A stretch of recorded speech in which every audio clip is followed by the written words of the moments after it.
Hello friends, स्वागत है हमारे YouTube channel future exam with Mohit में। और दोस्तों, मेरा नाम मोहित कुमार। जैसा कि आप आज की जो क्लास होने वाली है, फिर से हम एक नई क्लास लेकर आए हैं दोस्तों।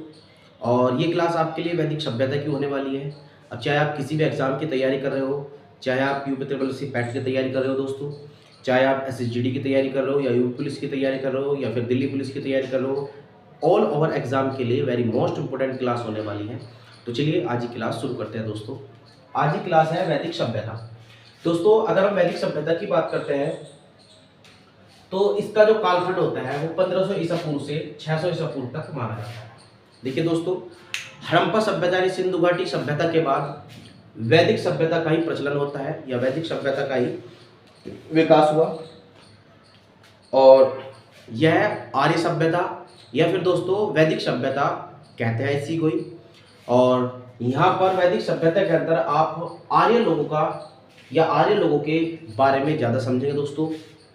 और ये वैदिक सभ्यता यूँ कहिए आर्य सभ्यता भी कहलाती है या फिर वैदिक सभ्यता भी कहलाती है। इसी के तथ्य पर हम इसको बारी बारी से समझेंगे। और सर्वप्रथम यहाँ पर वैदिक सभ्यता को दो स्तर पर बांटा गया दोस्तों। एक तो वैदिक काल में और दूसरा उत्तर वैदिक काल में। दोनों तरीके से हम समझेंगे वैदिक काल क्या होता है, उत्तर वैदिक काल क्या होता है दोस्तों। अगर वैदिक काल की बात ऋग्वैदिक काल की यानी इस वैदिक काल को दो भागों में बांटा, जिसमें कहते हैं हम ऋग्वैदिक काल और उत्तर वैदिक काल। मतलब ऋग्वैदिक काल की बात करें तो इसका कालखंड जो कि 1500 ईसा पूर्व से 1000 ईसा पूर्व तक माना जाता है दोस्तों। और उत्तर वैदिक काल की बात करें तो 1000 ईसा पूर्व से 600 ईसा पूर्व तक माना जाता है। आपके यूपी ट्रिपल एससी पैट के लिए वेरी मोस्ट इंपोर्टेंट क्लास है दोस्तों। और यहाँ से आपका पूछा जाएगा जरूर। और सर्वप्रथम अगर ऋग्वैदिक काल की बात करें दोस्तों तो इस काल की जानकारी, इससे बात करते हैं, इस काल की जानकारी ऋग्वैदिक काल से मिलती है। मतलब अगर आप ऋग्वैदिक काल की जानकारी के बारे में जानना चाह रहे हैं तो इसकी पूरी जानकारी ऋग्वैदिक काल के अंतर्गत मिलती है। यहीं पर अगर उत्तर वैदिक काल की बात करते हैं तो जो कि 1000 इसका कालखंड जो माना जाता है, 1000 ईसा पूर्व से 600 ईसा पूर्व तक इसका कालखंड दोस्तों माना जाता है। अगर मैं इसकी जानकारी के तथ्य की बात करूं तो इसकी जानकारी आपको अन्य वेदों से मिलती है, जैसे यजुर्वेद, अथर्ववेद और सामवेद आदि से इसके जो है साक्ष्य या फिर उसकी जानकारी मिलती है दोस्तों। सर्वप्रथम ऋग्वैदिक काल के ही बारे में पढ़ेंगे हम। ऋग्वैदिक काल की मैं बात करते हैं, सर्वप्रथम हम बात करें वैदिक काल में आर्यों का आगमन भारत में हुआ। अगर आपसे पूछ ले कि भाई भारत में आगमन किस समय हुआ, तो वैदिक काल में ही आर्यों का आगमन हुआ दोस्तों। फिर से बात करते हैं आगे। आर्य जो लोग थे ये क्या करते थे, ये संस्कृत शब्द का प्रयोग करते थे। किस शब्द का प्रयोग करते थे? संस्कृत शब्द का प्रयोग करते थे। और इसका जो अर्थ होता था श्रेष्ठ या कुलीन। क्या अर्थ होता दोस्तों? श्रेष्ठ या फिर कुलीन। ठीक है दोस्तों, आगे की बात करते हैं। हड़प्पा सभ्यता यानी देखिए, हड़प्पा सभ्यता और आर्य सभ्यता में डिफरेंस था। मतलब यूं कह लीजिए दोस्तों कि हड़प्पा के बाद भारत में आर्यों का आगमन हुआ था। यानी पहले हड़प्पा सभ्यता आई, उसके बाद यहाँ पर आर्यों का आगमन हुआ। अलग अलग विद्वान ने अलग अलग जगह से बताई, जो कि हम आगे बात करेंगे। तो यहाँ पर अगर मैं बात करूँ कि जी हड़प्पा सभ्यता के बाद किस सभ्यता का विकास हुआ, तो सर्वप्रथम यहाँ पर आर्य सभ्यता का विकास हुआ। लेकिन इनके बीच कुछ अंतर होते हैं। अंतर ये थे, ये लोग जो आर्य सभ्यता के लोग थे ये ग्रामीण सभ्यता थी। मतलब आर्य वाले लोग एक ग्रामीण सभ्यता थी दोस्तों। उसके बाद अगर बात करते हैं ऋग्वैदिक में आर्य जो लोग थे वो लेखन कला से परिचित नहीं थे। मतलब जो लिखने की कला थी, और आर्य लोग उस कला से परिचित नहीं थे दोस्तों। और अगर इनकी अर्थव्यवस्था की बात करें यानी इकोनॉमी कैसे चलती थी, तो ये पशुपालन पर निर्भर थे दोस्तों। किस पर निर्भर थे? पशुपालन पर निर्भर थे दोस्तों। और प्रारंभिक आर्य व्यापार भी करते थे, व्यापार नहीं करते थे। मतलब जो प्रारंभ में आर्य लोग आए थे तो वे लोग व्यापार नहीं करते थे। मतलब उनके आजीविका की बात करें दोस्तों, अर्थव्यवस्था पशुपालन पर आधारित थी और लेखन कला से परिचित नहीं थे। ग्रामीण सभ्यता से वे लोग आते थे। ठीक है ना, ये कुछ अंतर है जो कि हड़प्पा सभ्यता और आर्य सभ्यता में अंतर की बात कर रहे हैं। पांचवा पॉइंट ये लिखा हुआ है मैंने दोस्तों, आर्य लोग विदेशी भी थे, क्योंकि ये लोग बाहर से आए थे। कहां से आए थे? बाहर से आए थे, इसलिए लोग क्या कहते हैं, आर्य लोगों को विदेशी भी कहते थे। ठीक है ना, क्योंकि ये विदेशी लोग थे। उसके बाद अगर आर्यों के मूल निवास स्थान की बात करें तो अलग अलग विद्वान का दोस्तों अलग अलग मत था। जैसे कि मैक्स मुलर है, उन्होंने बताया कि भाई ये लोग मध्य एशिया से आए, मतलब ईरान से आए। ठीक है दोस्तों, यानी मैक्स मुलर कहते हैं कि भाई ये लोग कहां से आए, ईरान यानी मध्य एशिया से आए। जबकि बाल गंगाधर तिलक थे, उन्होंने कहा कि उत्तरी ध्रुव से आए दोस्तों। जबकि अगर दयानंद सरस्वती की बात करें तो दयानंद सरस्वती जो है तिब्बत से इनको बताते हैं कि ये लोग, दयानंद सरस्वती कहते हैं कि तिब्बत से आए, मैक्स मुलर कहते हैं कि भाई ईरान या मध्य एशिया से आए, बाल गंगाधर तिलक बोलते हैं कि ये उत्तरी ध्रुव से ये लोग आए। कौन आए? आर्य लोग। ठीक है दोस्तों, अगर यहीं पर आगे बात करते हैं तो आर्य की सर्वप्रथम कहां पर आकर बसे, तो सर्वप्रथम आर्य सर्वप्रथम पंजाब और अफगानिस्तान आकर में बसे। तो सर्वप्रथम आर्य कहां पर बसे, ये वेरी मोस्ट इंपोर्टेंट पॉइंट है कि भाई आर्य सर्वप्रथम कहां बसे आकर, तो पंजाब और अफगानिस्तान, जिसको आप तालिबानी कह रहे हो आप, जो कि भारत से सटा हुआ है अफगानिस्तान। ठीक है दोस्तों, यानी पंजाब और अफगानिस्तान में आर्य लोग आकर बसे। अगला पॉइंट यह है कि यह कैसी सभ्यता थी, तो दोस्तों आपसे पूछ ली कैसी सभ्यता थी, ग्रामीण सभ्यता थी। कैसी सभ्यता थी? ग्रामीण, यानी ग्राम जैसे कि गांव में लोग रहते हैं उसी तरह के आर्य लोग भी रहते थे, इसलिए इनको क्या कहते हैं, ग्रामीण सभ्यता कहते हैं दोस्तों। अगर आर्य भाषा की बात करें तो आर्य भाषा संस्कृत से प्रचित थे, मतलब वे जो आर्य वाले लोग थे वे क्या करते थे, संस्कृत बोलते थे, यानी भाषा के रूप में संस्कृत का प्रयोग। ऋग्वैदिक आर्यों के बसावट का पूरा क्षेत्र क्या कहलाता था, सप्त सैंधव प्रदेश कहा जाता था दोस्तों। ठीक है ना, आगे की बात करते हैं। ऋग्वेद के 10वें मंडल में, ये लिखा हुआ पॉइंट दोस्तों, ऋग्वेद के 10वें मंडल में 25 नदियों का उल्लेख मिलता है। कितनी नदियों का उल्लेख मिलता है दोस्तों ऋग्वेद में? 25 नदियों का उल्लेख मिलता है। अगर बात करें इसके नदियों के, मैंने कुछ नाम लिखे हुए हैं दोस्तों, नदियों के जो पुराने नाम थे वे लिखे हुए हैं दोस्तों, और कुछ नदियों के जो पुराने नाम थे उनको नए नाम में मैंने लिखा हुआ है। तो अभी हम देख लेते हैं। देखो मैंने सभी 25 नदियों के नाम नहीं लिखे हुए हैं, मैंने वे मोस्ट इंपोर्टेंट नदियों के नाम लिखे हुए हैं जो नए नाम में परिवर्तित हो गए। तो जैसे कि मैंने लिखा हुआ है वितिस्ता, वितिस्ता का नया नाम आपका लिखा हुआ है दोस्तों क्या है, झेलम। अस्कनी का नया नाम है चिनाब। पुरुषनी का नया नाम है रावी। विपाशा का नया नाम है व्यास नदी। शत्रुति का नया नाम है सतलुज। सदानीरा का नया नाम है गंडक। और सरस्वती का या द्रसदुति का नया नाम है घाघर नदी बोलते हैं, यानी सरस्वती को हम घाघर नदी ही बोलते हैं दोस्तों। एक पॉइंट हो रहा है दोस्तों, ये नोट लिखा हुआ मैंने कि ऋग्वेद में गंगा और यमुना नदियों का उल्लेख मिलता है। तो क्वेश्चन यहां से बन जा सकता है कि दोस्तों कि गंगा और यमुना नदी का उल्लेख किस वेद में मिलता है, तो आप बताओगे दोस्तों ऋग्वेद काल में या ऋग्वैदिक में इसका क्या मिलता है, उल्लेख मिलता है गंगा और यमुना का। ठीक है दोस्तों, चलिए आगे क्लास देखते हैं दोस्तों। देखिए सर्वप्रथम बात करते हैं दासराग युद्ध। दासराग युद्ध जो होता है दोस्तों, यह युद्ध जो भारत के कबीले के राजा होते थे, कबीला मतलब जो आर्य लोगों की जो कबीला था उनके जो राजा थे सुदास एवं 10 राजाओं के संघ के बीच यह युद्ध लड़ा गया था। ठीक है दोस्तों, अगर आपसे पूछ ले कि दसराग युद्ध क्या था, तो यह युद्ध भारत के कबीलों के जो राजा थे सुदास और 10 राजाओं के बीच, यानी 10 राजाओं के संघ के बीच यह युद्ध लड़ा गया था दोस्तों। और आपसे पूछ ले युद्ध कहाँ लड़ा गया था दोस्तों, यह युद्ध पुरुषनी और रावी नदी के किनारे लड़ा गया था दोस्तों। पुरुषनी मतलब जो इसका पुराना नाम है रावी नदी का के किनारे लड़ा गया था। और इस युद्ध का उल्लेख ऋग्वेद के 7वें मंडल में उल्लेख मिलता है। ऋग्वेद के 7वें मंडल में इसका दोस्तों उल्लेख मिलता है। अब बात करते हैं आर्य लोगों के राजनीतिक जीवन कैसा था। तो दोस्तों शासन की बात करें तो शासन का रूप था राजतंत्र, और राजतंत्र मतलब जहां पर राजा का तंत्र हो। ठीक है दोस्तों, अर्थात राजा का पद जो होगा यहाँ पर अनुवांशिक हो चुका था। कैसा हो चुका था दोस्तों, अनुवांशिक पद हो चुका था, यानी शासन का रूप राजतंत्र था तथा राजा का पद अनुवांशिक हो चुका था। फिर आगे की बात करते हैं, कुछ कबीलाओं संस्थाओं का उल्लेख मिलता है। जो कबीलाई संस्थाएं थी उनका भी उल्लेख मिलता है, जैसे कि सभा हुआ करती थी, समिति हुआ करती थी और विदत हुआ करती थी। अगर सभा की बात करें, संस्था और मैंने भूमिका लिखा हुआ है, सभा कैसी हुआ करती थी, ये इस सभा के अंदर उच्च वर्ग एवं बड़े बुजुर्गों की संख्या या बड़े बुजुर्गों की संस्था थी, यानी उच्च वर्ग एवं बड़े बुजुर्गों की ये संस्था थी दोस्तों।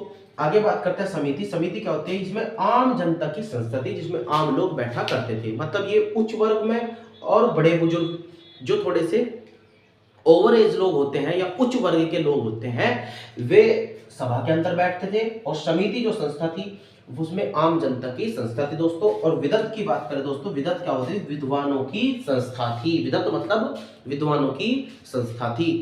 अगर बात करते हैं दोस्तों, अगला पॉइंट ये है कि विदत एवं सभा में महिलाएं भी हिस्सा लिया करती थी। मतलब ये कि विदत हो या फिर सभा हो, उसके अंदर महिलाएं भी हिस्सा लिया करती थी। मतलब जो कबीलाई संस्थाएं थी उसके अंदर, मतलब मीटिंग जो हुआ करती थी, संस्थाएं बनाई हुई थी सभा के रूप में, समिति के रूप में और विदत के रूप में, यानी सभा, समिति और विदत के रूप में कबीलाई संस्थाओं का उल्लेख भी मिलता है इस वैदिक काल के अंदर। ठीक है दोस्तों, आगे बात करते हैं। इस काल में कुछ अधिकारी भी मिलते थे। इस काल में क्या मिलते थे? कुछ अधिकारी भी मिलते थे, जैसे कि पुरोहित हुआ करते थे, स्पष्ट हुआ करते थे, ग्रामीण हुआ करते थे। यहाँ पर पुरोहित किसको बोलते थे? जो राजा का सलाहकार होता था। यानी उस समय जो आपका पुरोहित हुआ करते थे वे क्या हुआ करते थे? राजा का सलाहकार हुआ करते थे दोस्तों। अगर स्पष्ट की बात करते हैं तो स्पष्ट वे लोग होते थे जो गुप्तचर विभाग, जैसे कि आज गुप्तचर विभाग होते हैं, यानी गुप्तचर लोग स्पष्ट कहलाते थे दोस्तों। आगे की बात करें ग्रामीणी, ग्रामीणी वे लोग होते थे जो ग्राम का प्रधान हुआ करता था, जैसे कि आज भी ग्राम के प्रधान हुआ करते हैं। उस समय ग्रामीणी अधिकारी जो होते थे उसको बोलते थे ग्राम का प्रधान। आगे बात करते हैं दोस्तों, आर्यों का जो प्रशासनिक इकाई 5 भागों में बटा था। कितने भागों में बटा दोस्तों? 5 भागों में। कौन कौन सा? कुल, ग्राम, विष, जन और राष्ट्र। कितने भागों में बटा? 5। कुल, ग्राम, जन, विष और राष्ट्र, ये 5 भागों में प्रशासनिक इकाई बटी हुई थी दोस्तों। आगे की बात करते हैं, अगर वेद की बात करते हैं कुल कितने वेद थे? तो दोस्तों 4 वेद आते हैं, ऋग्वेद, सामवेद, यजुर्वेद और अर्थवेद। चारों वेदों का मैंने उल्लेख करा हुआ है। अगर हम ऋग्वेद की बात करते हैं तो ऋग्वेद में पहला पॉइंट यह है कि ऋग्वेद सबसे प्राचीन वेद है। अगर आपसे पूछ ले कि सबसे प्राचीन वेद कौन सा है, तो दोस्तों सबसे प्राचीन वेद ऋग्वेद है। उसमें बात करते हैं आगे दोस्तों कि इसमें 10 मंडल, 1028 सूक्त है और 10,462 ऋचाएं, ऋचाएं मतलब मंत्र है दोस्तों। ठीक है ना दोस्तों। आगे की बात करते हैं, ऋग्वेद के तीसरे मंडल में गायत्री मंत्र का उल्लेख मिलता है। ऋग्वेद के कौन से मंडल में? तीसरे मंडल में गायत्री मंत्र का दोस्तों उल्लेख मिलता है।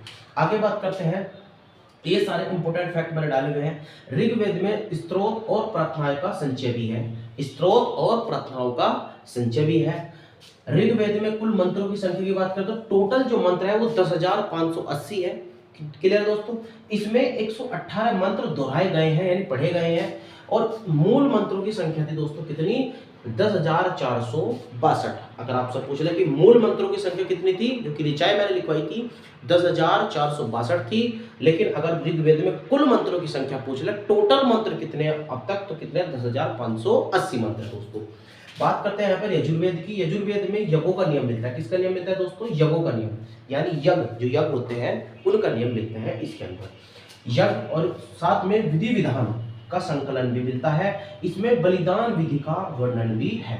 क्या वर्णन है? बलिदान का वर्णन भी मिलता है। मतलब क्या क्या मिलता है? विधि विधान, मतलब यज्ञ करने के नियम और विधि विधान का संकलन मिलता है। इसमें बलिदान विधि का वर्णन भी मिलता है। सामवेद की बात करते हैं दोस्तों। साम का अर्थ, शाब्दिक अर्थ होता है दोस्तों गान। गान, जैसे कि सामवेद का अर्थ पता लग रहा है गायत्री मंत्र, या गायत्री मंत्र संगीत जनक, मतलब इसे भारतीय संगीत का जनक भी कहते हैं। किसको कहते हैं? सामवेद को। अगर आपसे पूछ ले कि भारतीय संगीत का जनक किसे कहा जाता है, तो सामवेद को इसका भारतीय का संगीत जनक कहा जाता है दोस्तों। इसमें संगीत में स्रोत भी वर्णन मिलता है। इसमें संगीत में स्रोत वर्णन भी है। आगे बात करते हैं अथर्ववेद की। तो अथर्ववेद का जो ऋषि थे वे थे अर्थवा ऋषि द्वारा रचित है। यानी अथर्ववेद किसके द्वारा रचित है? अर्थवा ऋषि के द्वारा ये रचित है दोस्तों। इसमें कुल 731 मंत्र है तथा लगभग 6,000 पद है। कितने पद है? 6,000 पद है। और अथर्ववेद का संबंध चिकित्सा, तंत्र मंत्र और वशीकरण से है। किससे संबंधित है दोस्तों? अथर्ववेद का संबंध चिकित्सा, तंत्र मंत्र और वशीकरण से इसका दोस्तों संबंध है। तो दोस्तों चलिए आगे देख लेते हैं। आगे का भाग है कि वेद कितने प्रकार के होते हैं? 4 प्रकार के दोस्तों। पुराण कितने होते हैं? 18 दोस्तों। और उपनिषद कितने होते हैं? 108। ये आपसे एक नंबर में पूछ लेता है कि वेदों की संख्या कितनी है? 4, पुराण की संख्या 18 दोस्तों, उपनिषद की संख्या 108। उपनिषद का क्या अर्थ होता है दोस्तों? गुरुओं के समीप बैठना। अगर उपनिषद का अर्थ आपसे पूछ ले कि क्या होता है, कि गुरुओं के समीप बैठना उपनिषद का अर्थ होता है। सत्यमेव जयते कहां से लिया गया दोस्तों? सत्यमेव जयते मुंडको उपनिषद से लिया गया दोस्तों। और वेदांगों की संख्या पूछ ले दोस्तों, 6 होती है वेदांग की संख्या। ऋग्वेद काल में समाज 4 वर्णों में बटा है दोस्तों। जो ऋग्वेद काल में समाज की अगर बात करें, जैसे कि आज समाज बटा हुआ है, हर एक जाति में अलग अलग जाति के हिसाब से बटा हुआ है। उस समय जो ऋग्वेद में समाज 4 वर्णों में बटा दोस्तों, और उस समय व्यवसाय के आधार पर 4 वर्ण में बटा था। यहाँ पे लिखा हुआ है नंबर 1 ब्राह्मण, क्षत्रिय, वैश्य और शूद्र के रूप में समाज 4 वर्णों में बटा था दोस्तों। और ऋग्वेद काल में मैंने लिखा हुआ है वर्ण व्यवसाय के आधार पर निर्धारित किए गए थे, जिसका जो व्यवसाय था उसी के आधार पर यहाँ पर क्या करा गया दोस्तों, समाज को बांट दिया गया था। ठीक है दोस्तों, आगे की बात करते हैं वैदिक काल में। वैदिक काल के जो देवता थे वो इंद्र वेरी मोस्ट इंपोर्टेंट है दोस्तों। ये आर्यों का सर्वाधिक प्रिय देवता भी माना जाता है, वर्षा का देवता भी यही होता है और युद्ध का देवता भी आर्य के लोग मानते हैं इंद्र को। ठीक है दोस्तों, अगर अग्नि की बात करें तो अग्नि आग का देवता है। वरुण की बात करें दोस्तों वायु का देवता है, जो कि वेरी मोस्ट इंपोर्टेंट आपके लिए इंद्र ज्यादा इंपोर्टेंट है। वैदिक काल के देवता यानी आर्य किस देवता को प्रिय देवता मानते थे, वो इंद्रदेव को। वर्षा का देवता किसे कहा जाता है, वो भी इंद्र को। युद्ध का देवता किसे कहा जाता है दोस्तों, वो भी इंद्र को कहा जाता है। आगे की बात करते हैं दोस्तों, वेद और उपनिषद को पढ़ 6 ऋषियों ने अपना दर्शन गढ़ा है, इसे भारत का क्या बोलते हैं, षड दर्शन कहते हैं। बात करते हैं सांख्य दर्शन के, जो मुनि थे वे कौन थे, कपिल मुनि थे। न्याय दर्शन के कौन थे, गौतम थे। योग दर्शन के पतंजलि थे। यहाँ से भी एक या 2 नंबर के आपसे पूछ लिया जाता है, कोई सा भी इसमें से पूछ लिया जाता है दोस्तों। योग दर्शन पतंजलि के है। वैश्विक दर्शन कणाद मुनि थे। और उत्तर मीमांसा किसने लिखी, बदरायण ने लिखी दोस्तों, वादरायण, क्या नाम है, वादरायण। और पूर्व मीमांसा किसकी है दोस्तों, जैमिनी की है। अगर इनके सामाजिक जीवन की बात करते हैं तो आर्यों का समाज एक पितृ सत्तात्मक था, यानी पिता प्रधान हुआ करता था। ठीक है दोस्तों, यहाँ पर दूसरा पॉइंट ये मिलता है कि विधवा पुनर्विवाह का उल्लेख भी यहाँ पर मिलता है और बाल विवाह का उल्लेख नहीं मिलता है। और दोस्तों वेरी मोस्ट इंपोर्टेंट कि ऋग्वेद में सती प्रथा का उल्लेख मिलता है, जो कि 10वें मंडल में मिलता है। किसमें मिलता है, ऋग्वेद के 10वें मंडल में सती प्रथा का उल्लेख दोस्तों मिलता है। अगर इनके आर्थिक जीवन की बात करें, देखिए अगर मैं सामाजिक जीवन में स्त्रियों की बात करूं तो स्त्रियों की दशा बहुत अच्छी थी, उनको पढ़ने का अधिकार वगैरह दिया हुआ था, काफी अच्छी उनकी स्थितियां थी। ठीक है दोस्तों, आर्थिक जीवन की बात करें, वैसे तो आर्थिक जीवन में जैसे कि आर्यों का जो अर्थव्यवस्था थी वो किस पर निर्धारित थी, वो पशुपालन पर निर्धारित थी दोस्तों, है ना। उनका व्यवसाय क्या था, वो पशुपालन था। ठीक है ना, कृषि वगैरह। लेकिन वेरी मोस्ट इंपोर्टेंट पॉइंट ये है कि आर्यों द्वारा कौन सी धातु की खोज हुई, तो दोस्तों लोहा धातु की खोज किसके द्वारा हुई, आर्यों के द्वारा लोहे धातु की खोज करी गई थी। ठीक है दोस्तों, अगर ऋग्वेद में एक पॉइंट ये लिखा हुआ है, ऋग्वेद में सरस्वती नदी सबसे पवित्र नदी मानी जाती है। तो सबसे पवित्र नदी किसे मानी जाती है, सरस्वती। इसको हम नया नाम है उसका घाघर नदी। ठीक है दोस्तों, तो सरस्वती ऋग्वेद की सबसे पवित्र नदी है दोस्तों। ठीक है ना। ऋग्वेद में गंगा का कितनी बार उल्लेख मिलता है, 1 बार उल्लेख मिलता है। जबकि यमुना नदी का कितना उल्लेख मिलता है, 3 बार। जबकि सिंधु नदी का सर्वाधिक उल्लेख दोस्तों मिलता है। तो दोस्तों यहाँ पर वैदिक सभ्यता आपकी खत्म हो जाती है और इससे आने वाली वीडियो जो है उसमें मैं आपको नया पढ़ाऊंगा। और दोस्तों ये वैदिक सभ्यता आपका पूरा पोर्शन मैंने आपकी कंप्लीट करा दिया है। और दोस्तों अगर वीडियो आपको अच्छा लगे तो प्लीज़ लाइक करिए, शेयर करिए, और अगर चैनल पर हमारे नए हैं तो प्लीज़ सब्सक्राइबर कर लिए और बेल आइकन को प्रेस कर ले ताकि हमारी आने वाली वीडियो का नोटिफिकेशन आपको मिल जाए। तो दोस्तों अगर वीडियो आपका कोई सा भाग अच्छा लगा तो प्लीज़ कमेंट्स करके बताइए कि वीडियो कैसी लगी। थैंक यू दोस्तों।